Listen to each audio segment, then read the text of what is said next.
Imagine standing in a marketplace where the coins in your pocket are worthless the moment you cross the river. Imagine speaking a language that your neighbor 300 li away cannot quite understand. Worshipping gods that share no names with his gods. Wearing clothes cut differently from his. Eating dishes seasoned in ways he would find strange. Now imagine that this is not a curiosity or an inconvenience. It is simply the texture of your world. This is what China looked like before China existed. Before Qin Shi Huang standardized the script, the currency, the roads, and the laws. Before the first empire pressed a single template onto a vast and varied landscape. There were not one but 7 major worlds living side by side, each with its own flavor of daily life, its own understanding of what it meant to be human, its own small rituals and great fears. They shared a language in the way that cousins share a face, family resemblance, but difference ran deep. They shared a broad cultural inheritance from the ancient Zhao dynasty, now long in decline, but what each kingdom had done with that inheritance was its own business. Most people living in those kingdoms did not think of themselves as citizens of a future unified China. They thought of themselves as people of Chu, people of Qi, people of Zhao. The kingdom they were born into was not a political abstraction. It was the smell of the river near the market, the particular way a festival was observed, the specific song sung when the harvest came in. It was the face of home, what we rarely ask about this world. And what is worth asking is what it actually felt like to live inside these different kingdoms as an ordinary person, not as a general or philosopher, but as someone who woke up every morning, went to work, worried about rain or drought or the distant sound of soldiers, and went to sleep in a world that was quietly, irreversibly, about to disappear. In the south, where the Yangtze runs wide and slow, and the air stays humid long past the summer, the state of Chu occupied a territory so vast that no other kingdom came close to matching it in size. Chu stretched across what is now Hubei, Hunan, and much of the lands between the Yellow River and the southern mountains. Its capital for most of the Warring States period was Ying, situated on the Jianghan Plain near what is today Jingzhou in Hubei province, a city of layered walls and deep cultural memory. So significant that archaeologists since the 1950s have excavated more than 6,000 tombs from its immediate vicinity alone. The people of Chu knew they were different, and they were proud of it. The great states of the north occasionally described Chu with a word that translated roughly as barbarian. This was the defensive reflex of cultures that sense competition.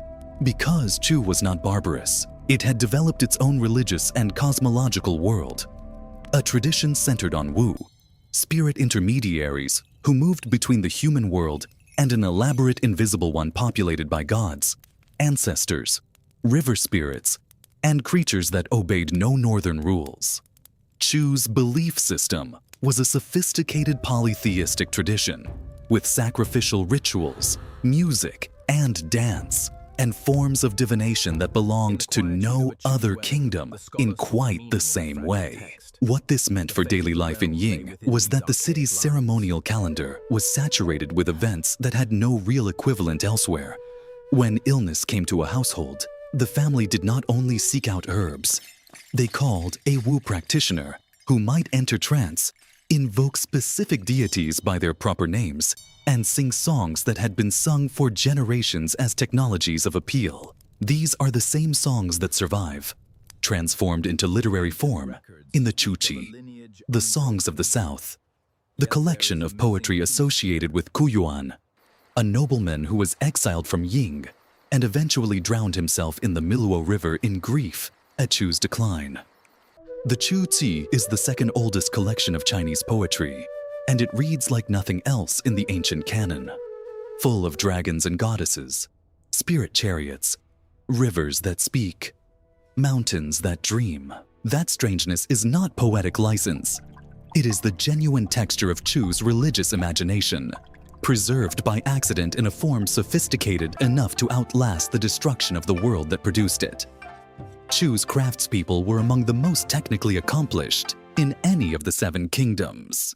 The lacquerware produced in and around Ying was extraordinary. Objects of such refinement that even today, when archaeologists open a Chu tomb sealed for 2,500 years, they sometimes find lacquered cups and bowls still gleaming, still showing intricate painted designs of mythical creatures and interlocking geometric patterns. What is remarkable about Chu lacquerware is not only its quality, but its reach. By the 5th century before the Common Era, even modest Chu burials contained some lacquered objects. This was not a luxury restricted to the very wealthy. It had diffused through the culture deeply enough that ordinary people used these objects in their daily lives and expected to take them into whatever came after death. A farmer in the countryside outside Ying might spend his days in a rammed earth house working sorghum fields and eating boiled grain. But the bowl he drank from might be lacquered with a pattern that a craftsman had spent weeks applying in dozens of careful layers, each one dried and rubbed smooth before the next was added. Life for most people in Chu was hard in ways difficult now to fully imagine. The southern landscape was rich in water and forest and game, which meant food insecurity was somewhat less acute than in the dry north. But the humid heat bred disease. Rivers flooded without warning. The constant state of war that defined this entire era meant that conscription was an ever-present threat hovering over every household. A man could be summoned to march in an army he had not chosen for a conflict he barely understood, and might not return. Women managed households alone for years at a time. The emotional weight of this left no records. It is not noted in official histories, but it shaped every life, quietly and without pause. Cross the river northward and east, follow the trade routes through the passes, and the world changes. You are now in Qi, the easternmost of the great kingdoms, occupying the Shandong Peninsula and the coast along the Yellow Sea. Qi was perhaps the most commercially sophisticated state in all of the Warring States world. Its capital, Linzi, sat in what is now Zibo in Shandong province, and at its height it held a population that ancient sources estimated at over 300,000 people, a figure that speaks to an urban concentration genuinely extraordinary for its time. An account preserved from this era describes Linzi with barely restrained astonishment. People played pipes and zithers and lutes in the streets. They bet on cockfights and dog races and board games. The carts scraped hubs with other carts in the press of traffic. When people walked close together, their sleeves formed canopies overhead, and when they shook off their sweat, it fell like rain. This is the description of a city with real urban culture, noise, density, commerce, entertainment, the slightly overwhelming abundance of a place where too many people are doing too many things at once. What made Linzi possible was salt. The Qi coast produced enormous quantities of sea salt, and Qi had been smart enough, centuries earlier, to establish a state monopoly over its production and distribution. Salt was not optional. Every person in every kingdom needed it to preserve food through winter, to flavor the grain porridge that was the staple of the common diet. A state that controlled major salt production controlled a form of economic power that translated directly into wealth and military capacity. Qi used this advantage well. Its merchants, who occupied a somewhat higher social rung in Qi than in most other kingdoms, ranged widely, trading salt and silk and the products of Qi's workshops for bronze, grain, horses, and goods from beyond the borders of the Chinese states entirely. The workshops of Linzi produced iron goods, bronze vessels, pottery, lacquerware, jade carving, and textiles, and the coins that paid for all of it. Qi's currency was distinctive, knife-shaped bronze pieces with a characteristic ring at the handle end, different from the spade-shaped coins of Zhao, Wei, and Han, different from the round coins of Qin, different from the ant-nose money of Chu. Small bronze pieces so called because their shape and the inscription cast into them resembled, if you squinted, the face of an ant. In Qi's markets, these knives changed hands constantly, accumulating in merchant storerooms and draining away again as caravans left for other states. But what is rarely discussed about life in Linzi is what it cost the people who did not prosper. The city's wealth required labor, sustained, grinding, often poorly compensated labor in the workshops, and on the docks, and in the fields that fed the urban population. Artisans performed labor service for the state, while also being permitted to work for the private market. There was no clean separation between what they owed the ruler and what they might earn for themselves. And the concentration of wealth in the city meant that the gap between those who ate well in Lindsay's markets and those who survived on millet porridge in its back lanes was visible, real, and not often bridged. The Jixia Academy stood just outside Lindsay's city walls, established by the Qi rulers around 360 before the Common Era, and expanded significantly by King Xuan of Qi. Scholars from every school of thought, supported by generous stipends and comfortable housing, gathered there to argue and to write. Mencius passed through. Junzi spent years there. Zhu Yan, whose cosmological theories about the 5 phases would shape Chinese thought for centuries, was a resident. For these men, Lindsay was the center of the intellectual universe. For the salt workers on the coast 3 days' walk away, the academy might as well have been a rumor. Move inland, northwest toward the bend of the Yellow River, and you reach the state of Wei. Wei became the first among all the kingdoms to attempt systematic administrative reform. Under Marquis Wen of Wei, the statesman Li Kui was appointed chancellor around 422 before the Common Era, and set to work on something unprecedented, creating a written legal code that applied to all people, not just the powerful.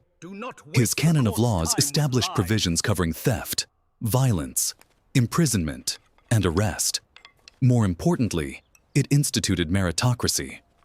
Official positions should be earned through demonstrated ability, not simply inherited through noble birth. He introduced the equalizing granary system. The state would buy surplus grain at fair prices during good harvests and sell it at fair prices during lean years, protecting ordinary farmers from the double catastrophe of being ruined by their own success in good times. When grain prices collapsed, and by starvation in bad ones. Wei's first capital was Anyi, in what is now Jia County in Shanxi Province. Later, under pressure from Qin in the west, the capital moved east to Daliang, the city that now lies beneath Kaifeng in Henan Province, buried under 2,000 years of subsequent occupation and periodic flooding from the Yellow River. The tragedy of Wei, felt at ground level, was the loss of Hexi, the territories west of the Yellow River, a strategically vital region that Wei held and then surrendered to Qin over decades of war. For the farming communities of Hexi, this transition meant shifting from one administrative system to a harsher one, from a world where they knew what to expect to one where Qin's relentless conscription and tax collection machinery began to grind them in ways Wei's regime had not. People did not choose these transitions. They experienced them.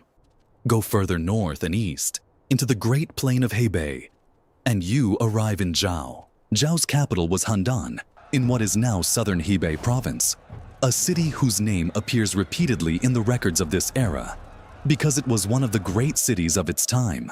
Wealthy, commercially active, culturally sophisticated, and close enough to the steppe frontier that it had absorbed influences from the nomadic peoples to the north for generations. In 307 before the Common Era, King Wuling of Zhao made a decision that would have seemed to many of his courtiers like an act of cultural humiliation.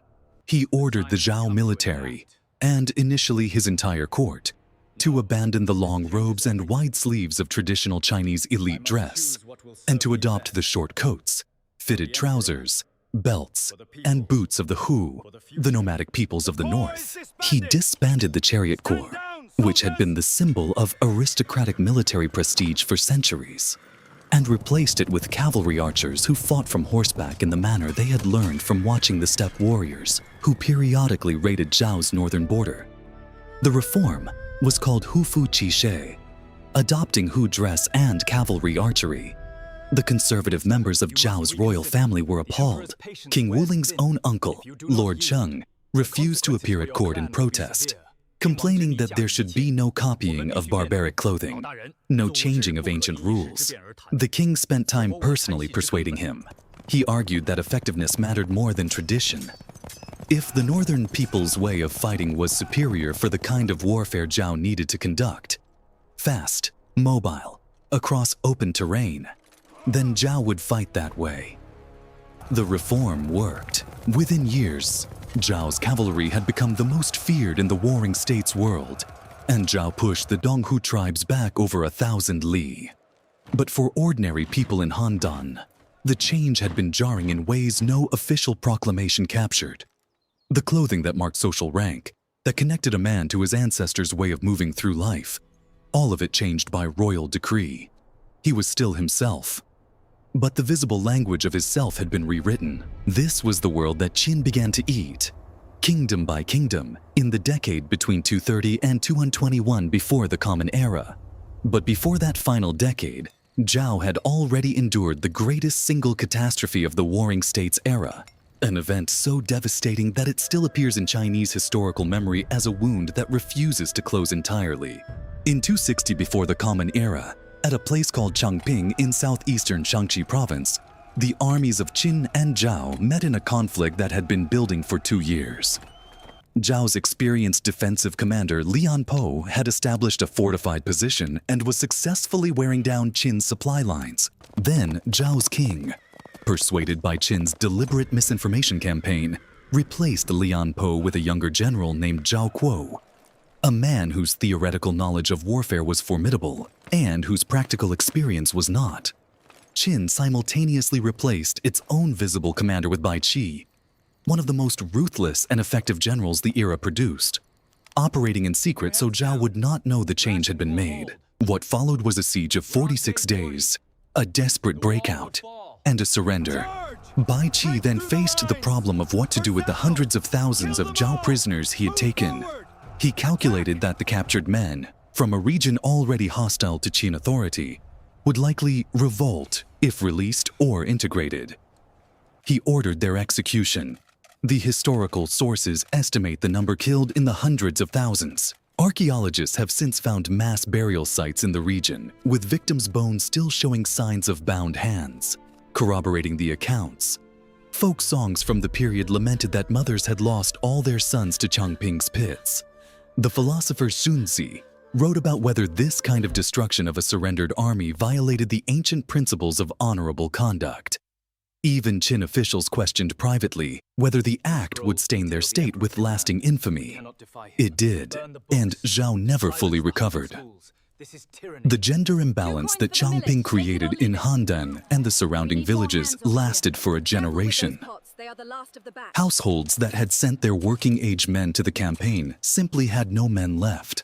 Fields went unworked. Families that had been barely sustainable became unsustainable. None of this appears in the grand narrative of the Warring States period. It happened in villages and farming households, in the silence of places where certain voices were simply gone. Far to the north, against the backdrop of mountains that marked the edge of the steppe, the state of Yan occupied a world that felt genuinely different from any of the kingdoms to the south. Yan was one of the oldest states of the Zhou period. Its ruling house descended from the Duke of Shao, a brother of King Wu who had founded the Zhou dynasty 1,000 years before the Warring States era began. Its capital during most of this period was Ji, the city that would eventually become Beijing, sitting in the plain beneath the Yan Mountains in what is now Hebei province. Yan's climate was harsher than any of the other kingdoms. Cold winters, short growing seasons, a landscape that required more of the people who worked it for less return. Raids from the Donghu and Xiongnu peoples to the north were a recurring fact, not a distant abstraction. And the practical response was walls. Yan was one of several states that built defensive barriers along its northern border. Walls that would eventually form part of the conceptual foundation for what Qin would later connect into a first version of the Great Wall. Yan's religious culture integrated elements from northern people's practices. The yarrow stalk divination used elsewhere in the Chinese states, here blended with spirit medium traditions, showing influence from shamanic practices at the steppe edge. Yan was also, culturally, somewhat more conservative than the great central kingdoms. A Confucian traditionalism persisted there that was less interested in the radical reforms sweeping states like Wei and Qin. Yan's most famous moment comes near the very end, in 227 before the Common Era, when the assassin Jin Ke was sent to kill the Qin king, Ying Zheng, who would become Qin Shi Huang, in his own court. Jin Ke carried a gift of maps and the preserved head of a traitor, and hidden in the rolled scroll of the maps was a poisoned dagger. The assassination failed. The Qin king dodged the blade, and Jin Ke was cut down by guards. What followed was Qin's invasion of Yan. The attempt itself was the measure of Yan's fear. A desperate kingdom willing to try anything, having run out of other options.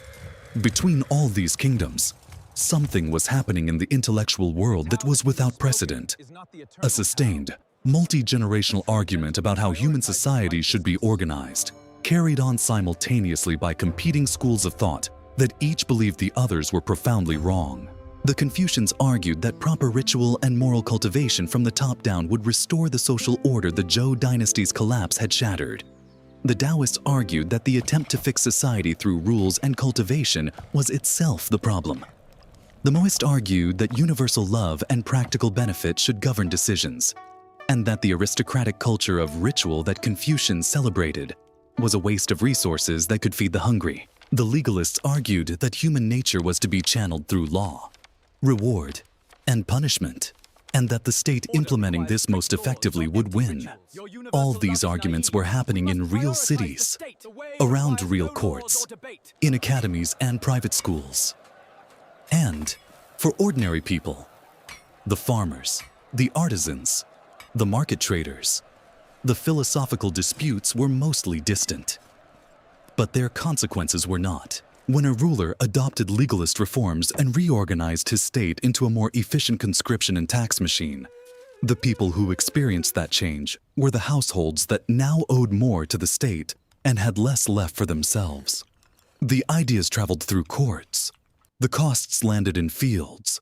The coins that circulated through all these kingdoms tell a story on their own. In the markets of Zhao, Han, and Wei, you spent spade money. Bronze cast in the shape of a spade, a reference to the agricultural tools that had preceded coinage as a medium of exchange. In Qi and Yan, knife money changed hands, long bronze blades with ringed handles.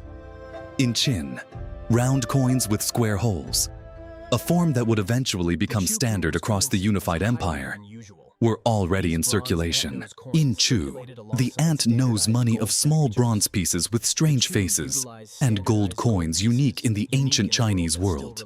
Pieces of gold in standardized shapes that could be cut into smaller fragments for smaller transactions. The specific weight of a coin in Zhao would buy nothing in Chu. This was not merely inconvenient for merchants. It was a daily reminder for everyone that the world they lived in was not one world but many, incompatible in their details. Then the answer was imposed from outside by Qin. Han fell in 230, Zhao in 228, Wei in 225. Its capital Daliang flooded by Qin engineers who redirected the Yellow River and the Honggu Canal to drown the city's walls. Chu fell in 223 after a campaign so difficult that Qin's first attempt failed and its general had to be replaced. Yan in 222.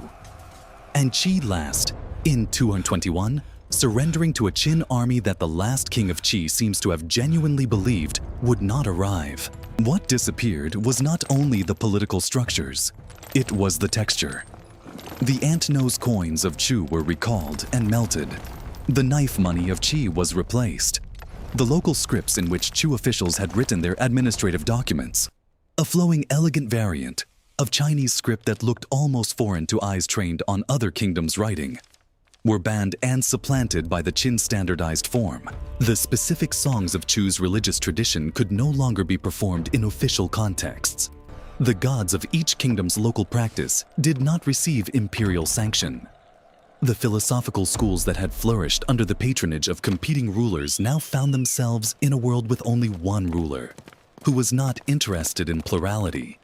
Some of this loss was immediate and visible. Some of it took longer, eroding over years as the people who remembered how things had been died, and the next generation grew up knowing only the empire, The deepest losses were the ones that left no record precisely because they were lost. The songs no one wrote down, the rituals no one continued, the names of the local gods that no one had occasion to remember once the temple stopped functioning. History remembers Qin Shi Huang. It remembers the Great Wall and the Terracotta Army and the burning of books. What it rarely finds a way to remember is the specific face that each of these 7 worlds wore before the last decade collapsed them into one. The farmer outside Ying, who worshipped river gods by name. The merchant in Lindsay, who knew which way to hold a knife coin for good fortune. The soldier in Handan, who had changed his clothes on royal order, and was still, years later, not quite sure how he felt about it. The woman in Ji who performed the yarrow divination every spring and knew which answers the stalks were likely to give. These are the people who lived in history without knowing they were making it. They knew only that their world had a particular color and weight and smell. That the coins meant something. That the songs meant something. That the dead required specific words and specific objects placed just so. When those things changed, they changed everything. And the people who had always known them as simply normal, as simply the way things were, found themselves explaining to their descendants what the old world had been like, and finding increasingly that the words they needed no longer quite existed in the language their grandchildren spoke. That is what it meant to live inside China's lost kingdoms. Not to be historical, not to be legendary, to be ordinary in a world that was irreplaceable in the years before it was replaced. And if this is what the kingdoms felt like from within, each one a distinct world, complete in itself, convinced of its own permanence, then the question that follows is stranger still. What happened inside the mind of the empire that swallowed them all? What did it feel like to live inside the machine that had just consumed 7 different worlds and decided they should become one?